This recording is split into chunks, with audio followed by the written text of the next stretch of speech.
ಕಾಡಿನೊಳಗೆ ಆ ಭಯಾನಕ ಮೌನದ ಮಧ್ಯೆ ಅಜಯ್ ಮತ್ತು ನರಸಿಂಹ ಭಟ್ಟರು ಅವರ ಮುಂದೆ ನಿಂತಿದ್ದ ದೃಶ್ಯವನ್ನು ನೋಡುತ್ತಿದ್ದರು.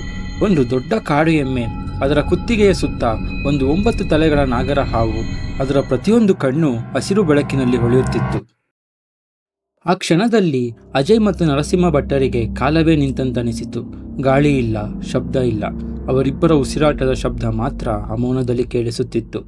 ಅಜಯ್ ಕಣ್ಣುಗಳು ಆ ನಾಗರ ಕಣ್ಣುಗಳ ಜೊತೆ ಸಿಕ್ಕಿಕೊಂಡಂತೆಯೇ ಕಾಣಿಸುತ್ತಿತ್ತು ಮತ್ತು ಅವನ ಮನಸ್ಸಿನಲ್ಲಿ ಒಂದು ವಿಚಿತ್ರ ಭಾವನೆ. ಭಯವೂ ಇಲ್ಲ, ಆಕರ್ಷಣೆಯೂ ಇಲ್ಲ, ಆದರೆ ಏನೋ ತನ್ನನ್ನು ಎಳೆಯುತ್ತಿರುವಂತೆ ಅನಿಸುತ್ತಿತ್ತು. ನರಸಿಂಹ ಭಟ್ಟರು ನಿಧಾನವಾಗಿ ಅಜಯ್ ಕೈ ಹಿಡಿದರು.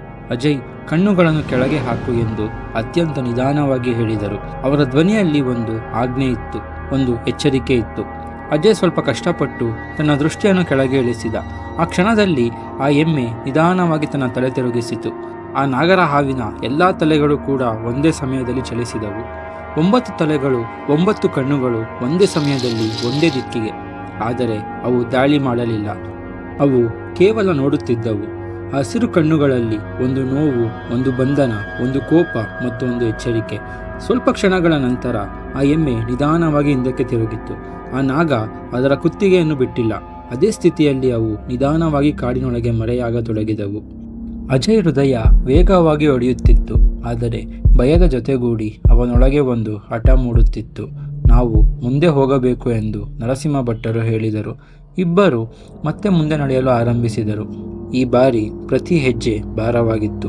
ಮರದ ನೆರಳುಗಳು ಚಲಿಸುತ್ತಿರುವಂತೆ, ಯಾರೋ ಮರದ ಹಿಂದೆ ನಿಂತು ಅವರನ್ನು ನೋಡುತ್ತಿರುವಂತೆ. ಅಜಯ್ ಒಮ್ಮೆ ಹಿಂದೆ ತಿರುಗಿ ನೋಡಿದ. ಯಾರೂ ಇರಲಿಲ್ಲ, ಆದರೆ ಅವನ ಮನಸ್ಸು ಹೇಳುತ್ತಿತ್ತು ಯಾರೋ ಇದ್ದಾರೆ ಎಂದು. ಅವು ಹೋಗುವಾಗ ಮಣ್ಣಿನ ಮೇಲೆ ಒಂದು ಗುರುತು ಉಳಿಯಿತು, ಒಂದು ವಲಯ, ಅದರೊಳಗೆ ಒಂದು ನಾಗದ ಆಕೃತಿ. ಅವು ಸಂಪೂರ್ಣವಾಗಿ ಮಾಯವಾದಾಗ ಮಾತ್ರ ಅಜಯ್ ಆಳವಾಗಿ ಉಸಿರೆಳೆದ.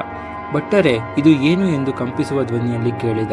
ನರಸಿಂಹ ಭಟ್ಟರು ಕ್ಷಣಕಾಲ ಮೌನವಾಗಿದ್ದರು. ಅವರ ಕಣ್ಣುಗಳು ಆ ಗುರುತಿನ ಮೇಲೆ ಇತ್ತು. ಇದು ಸಾಮಾನ್ಯ ದೃಶ್ಯ ಅಲ್ಲ ಎಂದು ನಿಧಾನವಾಗಿ ಹೇಳಿದರು. ಯಾವುದೋ ಕೆಟ್ಟ ಶಕ್ತಿಯನ್ನು ಬಳಸುತ್ತಿದ್ದಾರೆ. ಕಾಡಿನೊಳಗೆ ಯಾವುದೋ ಕಾರ್ಯ ನಡೆಯುತ್ತಿದೆ. ಆ ಮಾತುಗಳು ಕಾಡಿನ ಮೌನದಲ್ಲಿ ಇನ್ನಷ್ಟು ಭಾರವಾಗಿದ್ದವು. ಹಾಗೆ ಸ್ವಲ್ಪ ಸಮಯದ ನಂತರ ಒಂದು ವಿಚಿತ್ರ ಶಬ್ದ, ಮಣ್ಣು ಸ್ವಲ್ಪ ಸ್ವಲ್ಪವಾಗಿ ಅಲುಗಾಡುತ್ತಿರುವಂತೆ. ಅದನ್ನು ನೋಡಿ ಅವರಿಬ್ಬರು ನಿಂತರು. ಅವರ ಮುಂದೆ ಮಣ್ಣಿನೊಳಗಿಂದ ಒಂದು ಸಣ್ಣ ನಾಗ ಹೊರಬಂದಿತು. ಅದು ನಿಧಾನವಾಗಿ ತಲೆಯನ್ನು ಎತ್ತಿತು. ಅದರ ಕಣ್ಣುಗಳು ಕೂಡ ಹಸಿರು ಬೆಳಕಿನಲ್ಲಿ ಹೊಳೆಯುತ್ತಿತ್ತು. ಅದು ನೇರವಾಗಿ ಅಜಯ್ ಕಡೆ ನೋಡಿತು. ಆ ದೃಶ್ಯದಲ್ಲಿ ಒಂದು ವಿಚಿತ್ರ ನೋವು ಕಾಣಿಸುತ್ತಿತ್ತು. ಅಜಯ್ ನಿಧಾನವಾಗಿ ಮುಂದೆ ಬರುವಷ್ಟರಲ್ಲಿ ಆ ನಾಗರ ಹಾವು ತನ್ನದೇ ದೇಹವನ್ನು ಕಚ್ಚಿಕೊಂಡಿತು. ಒಂದು ಕ್ಷಣ ಅದರ ದೇಹ ಕಂಪಿಸತೊಡಗಿತು ಮತ್ತು ಅದರ ಬಾಯಿಯಿಂದ ಕಪ್ಪು ದ್ರವ ಹೊರಬಂದಿತು. ಆ ದೃಶ್ಯ ಅಜಯ್ ಮನಸ್ಸನ್ನು ಕಲುಷಿತ ಮಾಡಿತು. ಭಟ್ಟರೆ, ಇದೇನಿದು ಎಂದು ಕೇಳಿದ. ನರಸಿಂಹ ಭಟ್ಟರು ಗಂಭೀರವಾಗಿ ಹೇಳಿದರು, ಇದು ಸ್ವಾಭಾವಿಕ ಸಾವಲ್ಲ, ಯಾರೋ ಅದರ ಜೀವಶಕ್ತಿಯನ್ನು ತೆಗೆದುಕೊಳ್ಳುತ್ತಿದ್ದಾರೆ ಎಂದು ಹೇಳಿದರು. ಆ ಮಾತು ಕೇಳಿದಾಗ ಅಜಯ್ ಮನಸ್ಸಿನಲ್ಲಿ ಒಂದು ದೃಶ್ಯ ಮೂಡಿತು. ವಾಸುದೇವನ ಮನೆಯ ಮುಂದೆ ಹಾವು, ಹಂದಿ, ಕಪ್ಪು ದ್ರವ ಎಲ್ಲವೂ ಒಂದೇ ರೀತಿಯಲ್ಲಿ ಜೋಡಿಸಿಕೊಂಡಂತೆ. ಇಬ್ಬರು ಇನ್ನಷ್ಟು ವೇಗವಾಗಿ ನಡೆಯಲು ಆರಂಭಿಸಿದರು. ಕೊನೆಗೆ ಅವರು ಆ ಪುರಾತನ ದೇವಾಲಯದ ಬಳಿ ತಲುಪಿದರು. ಈ ಬಾರಿ ದೇವಾಲಯ ಇನ್ನಷ್ಟು ಭಯಾನಕವಾಗಿ ಕಾಣಿಸುತ್ತಿತ್ತು. ಬಾಗಿಲು ಸಂಪೂರ್ಣ ತೆರೆದಿತ್ತು, ಒಳಗೆ ಕತ್ತಲು ಮಾತ್ರ. ಅವರು ನಿಧಾನವಾಗಿ ಒಳಗೆ ಹೋದರು.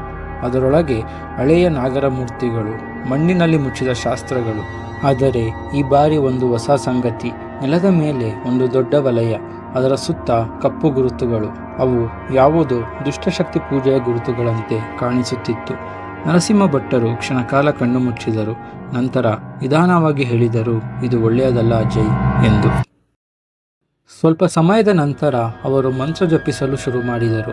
ಆ ಸಮಯದಲ್ಲಿ ಅಜಯ್ ಆ ಹಳೆಯ ಪುಸ್ತಕಗಳನ್ನು ತೆಗೆದುಕೊಂಡ. ಅದನ್ನು ನಿಧಾನವಾಗಿ ತೆರೆದ. ಅದರೊಳಗೆ ಒಂದು ಚಿತ್ರ ಇತ್ತು, ಹಸಿರು ಕಣ್ಣುಗಳಿರುವ ಅದೇ ಹೆಣ್ಣು. ಈ ಬಾರಿ ಅವಳು ಅಳುತ್ತಿದ್ದಳು. ಅವಳ ಸುತ್ತ ಒಂದು ವಲಯ, ಅವಳು ಅದರಲ್ಲಿ ಸಿಕ್ಕಿಕೊಂಡಂತೆ ಚಿತ್ರಗಳಿದ್ದವು. ಅದನ್ನು ನೋಡಿ ಅಜಯ್ ಕೈಗಳು ನಡುಗಿದವು. ಅಷ್ಟರಲ್ಲಿ ಒಂದು ತಣ್ಣನೆಯ ಗಾಳಿ. ಅವನು ನಿಧಾನವಾಗಿ ತಿರುಗಿ ನೋಡಿದ. ಅದೇ ಹೆಣ್ಣು ಈ ಬಾರಿ ಇನ್ನಷ್ಟು ದುರ್ಬಲವಾಗಿ ಕಾಣಿಸುತ್ತಿದ್ದಳು ಮತ್ತು ಅವಳು ತನ್ನ ಕೈಯನ್ನು ಎತ್ತಿ ನೆಲದ ವಲಯದ ಕಡೆ ತೋರಿಸಿದಳು. ನಂತರ ತನ್ನ ಕುತ್ತಿಗೆಯನ್ನು ಹಿಡಿದಳು. ಉಸಿರಾಡಲು ಆಗುತ್ತಿಲ್ಲ ಎಂಬಂತೆ ಅವಳು ಸನ್ನೆ ಮಾಡಿ ತೋರಿಸುತ್ತಿದ್ದಳು. ಅಜಯ್ ಬೆಚ್ಚಿ ಬಿದ್ದ. ಭಟ್ಟರೆ ಅವಳು ಅಂತ ಹೇಳುವಷ್ಟರಲ್ಲಿ ಹೊರಗಿನಿಂದ ಒಂದು ಭಯಾನಕ ನಗು, ಮಾನವನಂತೆ ಅಲ್ಲ. ಇಬ್ಬರು ಆಚೆ ಬಂದು ನೋಡಿದರು. ಗಾಳಿ ಜೋರಾಗಿ ಬೀಸುತ್ತಿತ್ತು. ಅವರಿಬ್ಬರು ಆಚೆ ಬಂದಾಗ ಗಿಡಗಳು ಕದಲುತ್ತಿದ್ದವು. ಅವರ ಮಧ್ಯೆ ಒಂದು ಕಪ್ಪು ಆಕೃತಿ ಈ ಬಾರಿ ಸ್ಪಷ್ಟವಾಗಿ ಕಾಣಿಸುತ್ತಿತ್ತು. ಅದು ನೆಲವನ್ನು ಮುಟ್ಟದೆ ಗಾಳಿಯಲ್ಲಿ ತೇಲುತ್ತಿರುವಂತೆ ಕಾಣಿಸುತ್ತಿತ್ತು ಮತ್ತು ಅದರಿಂದ ಕಪ್ಪು ಹೊಗೆ ಬರುತ್ತಿತ್ತು. ಅದು ನಿಧಾನವಾಗಿ ಅವರ ಕಡೆ ಬರುತ್ತಿತ್ತು. ಅಜಯ್, ಹೋಗೋಣ ಎಂದು ನರಸಿಂಹ ಭಟ್ಟರು ಹೇಳಿದರು. ಇಬ್ಬರು ಓಡಲು ಆರಂಭಿಸಿದರು. ಕಾಡಿನೊಳಗೆ ಉಸಿರು ಮುರಿಯುವಂತೆ ಓಡುತ್ತಿದ್ದರು. ಹಿಂದೆ ಆ ಕಪ್ಪು ಶಕ್ತಿ ನಿಧಾನವಾಗಿ ಆದರೆ ನಿರಂತರವಾಗಿ ಹಿಂಬಾಲಿಸುತ್ತಿತ್ತು. ಸ್ವಲ್ಪ ಸಮಯದ ನಂತರ ಅವರು ಕಾಡಿನ ಅಂಚಿಗೆ ಬಂದರು. ಆ ಕಪ್ಪು ಆಕೃತಿ ಅಲ್ಲೇ ನಿಂತಿತ್ತು. ಅವರ ಕಡೆ ನೋಡುತ್ತಿತ್ತು ಮತ್ತು ನಿಧಾನವಾಗಿ ಹಾಗೆ ಮಾಯವಾಯಿತು. ಅಜಯ್ ಮತ್ತು ನರಸಿಂಹ ಭಟ್ಟರು ಆಳವಾಗಿ ಉಸಿರೆಳೆದರು. ಆದರೆ ಒಂದು ಸತ್ಯ ಸ್ಪಷ್ಟವಾಗಿತ್ತು, ಇದು ಆರಂಭ ಮಾತ್ರ ಅಂತ. ಅಂದ ಹಾಗೆ ಆ ದೇವಾಲಯದೊಳಗಿನ ಆ ಕಪ್ಪು ವಲಯ ಯಾವ ಶಕ್ತಿಗಾಗಿ ಬಳಸಲಾಗುತ್ತಿದೆ? ಆ ಹಸಿರು ಕಣ್ಣುಗಳ ಹೆಣ್ಣು ಯಾಕೆ ಬಂಧಿತಳಾಗಿದ್ದಾಳೆ? ಆ ಕಪ್ಪು ನೆರಳು ಯಾವ ಶಕ್ತಿ? ಅದು ದೇವಾಲಯವನ್ನು ಯಾಕೆ ಕಾಪಾಡುತ್ತಿದೆ? ಮತ್ತು ಕಾಡಿನೊಳಗೆ ನಡೆಯುತ್ತಿರುವ ಆ ದುಷ್ಟಶಕ್ತಿ ಪೂಜೆ ಯಾರಿಗಾಗಿ? ಈ ಎಲ್ಲ ಪ್ರಶ್ನೆಗಳಿಗೆ ಉತ್ತರ ನಮ್ಮ ಮುಂದಿನ ಎಪಿಸೋಡ್ನಲ್ಲಿ. ಅಯ್ಯೋ, ನಿಮ್ಗೆ ಈ ವಿಡಿಯೋ ಇಷ್ಟ ಆಯಿತು ಅಂತ ಅನ್ಕೋತೀನಿ. ಇನ್ ಕೇಸ್ ಇಷ್ಟ ಆಗಿಲ್ಲ ಅಂದರೆ ಯಾಕೆ ಇಷ್ಟ ಆಗಿಲ್ಲ ಅಂತ ನಮಗೆ ಕಮೆಂಟ್ ಸೆಕ್ಷನಲ್ಲಿ ತಿಳಿಸಿ. ಸೊ ದಟ್ ನಮ್ಮ ನೆಕ್ಸ್ಟ್ ವೀಡಿಯೋಸಲ್ಲಿ ಅದನ್ನು ನಾವು ಸರಿಪಡಿಸ್ಕೊಳ್ಳೋಕ್ಕೆ ಟ್ರೈ ಮಾಡ್ತೀವಿ. ಆ್ಯಂಡ್ ನಮ್ಮ ನೆಕ್ಸ್ಟ್ ವೀಡಿಯೋಸಲ್ಲಿ ಸಿಗೋಣ ಅಂತ ಹೇಳ್ತಾ ನಾನು ಮಾತು ಮುಗಿಸ್ತಾ ಇದ್ದೀನಿ. ಜೈ ಹಿಂದ್, ಜೈ ಕರ್ನಾಟಕ. Tanush Prakash signing of.